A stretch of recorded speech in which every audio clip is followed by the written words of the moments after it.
किसी घड़ी में 24 की जगह क्या आपने कभी 30 घंटे सुना है? लेकिन अब ऐसा होने जा रहा है, और यह कोई ऐसी वैसी घड़ी नहीं है बल्कि वैदिक घड़ी है।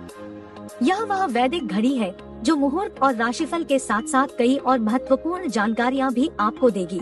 मध्य प्रदेश की धार्मिक नगरी उज्जैन के जंतर मंतर वैद्यशाला में यह वैदिक घड़ी 85 फीट ऊंचे टावर पर लगाई गई है। यह दुनिया की पहली ऐसी घड़ी है जो घंटे, मिनट और सेकंड के साथ साथ यह भी बताएगी कि सूर्योदय सूर्यास्त कब हुआ था। इतना ही नहीं, यह घड़ी पंचांग समेत 30 मुहूर्त बताएगी। इस वैदिक घड़ी में एक दिन में 24 नहीं बल्कि 30 घंटे होंगे। 48 मिनट का एक घंटा रहेगा। दरअसल धार्मिक नगरी उज्जैन को काल गणना का केंद्र माना जाता है। कालों के काल भगवान महाकाल की नगरी उज्जैन में वैदिक घड़ी महत्वपूर्ण जानकारी के साथ आम लोगों को वैदिक ज्ञान भी देगी। यह विश्व की पहली वैदिक घड़ी है। इस डिजिटल वैदिक घड़ी का प्रयोग पहली बार उज्जैन में किया जा रहा है। यह काफी आकर्षण का केंद्र होगा क्योंकि हर कोई इस वैदिक घड़ी को देखना चाहता है। इसमें समय देखने के साथ ही मुहूर्त, ग्रहण, संकृति और पर्व आदि की जानकारी भी मिलेगी। वैदिक घड़ी इंटरनेट, जीपीएस से जुड़ी होने से हर जगह के लोग इसका उपयोग कर सकते हैं। यह घड़ी मौजूद स्थान के सूर्योदय के आधार पर समय की गणना करेगी। इस घड़ी को मोबाइल और टीवी पर भी सेट किया जा सकेगा। वैदिक घड़ी में 1 बजे के स्थान पर ब्रह्मा लिखा हुआ है। इसका अर्थ यह है कि ब्रह्मा एक ही है, दूसरा कोई नहीं। 2 बजे के स्थान पर अश्विना लिखा हुआ है। अश्विनी कुमार 2 पुत्र हैं, नासत्य और दस्र। नासत्य सूर्योदय एवं दस्र सूर्यास्त का प्रतिनिधित्व करते हैं।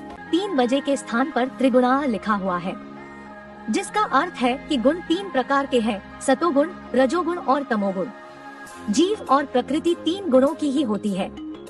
4 बजे के स्थान पर चतुर्वेदाः लिखा हुआ है, जिसका अर्थ है कि वेद 4 प्रकार के होते हैं, ऋग्वेद, यजुर्वेद, सामवेद और अथर्ववेद।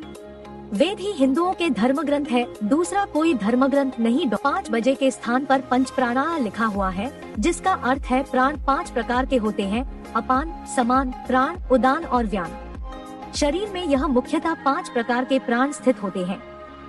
6 बजे के स्थान पर षडुसाः लिखा हुआ है।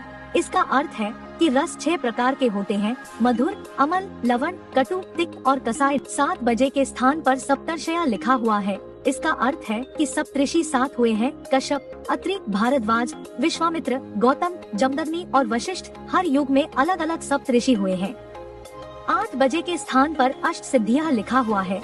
इसका अर्थ है कि सिद्धियाँ 8 प्रकार की होती है, अणिमा, महिमा, लघिमा, गरिमा, प्राप्ति, प्राकाम्य, इशित्व और वशित्व। 9 बजे के स्थान पर नवद्रव्याणि लिखा हुआ है। इसका अर्थ है कि 9 प्रकार की निधियाँ होती हैं, पद्म, महापद्म, नील, शंख, मुकुंद, नंद, मकर, कच्छप, खर्व। 10 बजे के स्थान पर दशदिशा लिखा हुआ है। इसका अर्थ है कि दिशाएं 10 होती है, पूर्व, पश्चिम, उत्तर, दक्षिण, ईशान, नैऋत्य, वायव्य, आग्नेय, आकाश, पाताल। 11 बजे के स्थान पर रुद्राय लिखा हुआ है।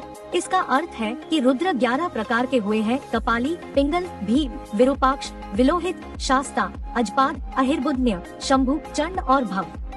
यह भगवान शिव के रूप है। 12 बजने के स्थान पर आदित्याः लिखा हुआ है। अर्थ यह है कि सूर्य 12 प्रकार के होते हैं, अंशुमान, अर्यमन, इंद्र, त्वष्टा, धातु, पर्जन्य, पूषा, भग, मित्र, वरुण, विवस्वान, सूर्य और विष्णु, वामन। यह ऋषि कश्यप और अतिथि के पुत्र हैं, जो देवता है।